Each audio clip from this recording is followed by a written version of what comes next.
PBS, an ESA-certified manufacturer with more than 50 years of history in the aerospace industry, introduces the new PBS TJ100P turbojet engine.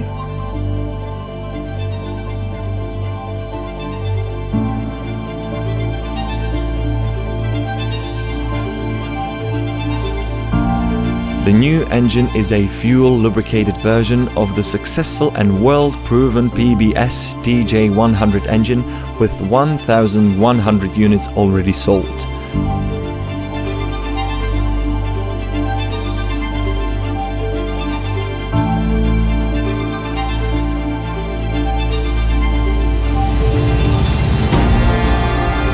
We focus on the flexible engine's customizations in the 400 to 1,500 newtons thrust range.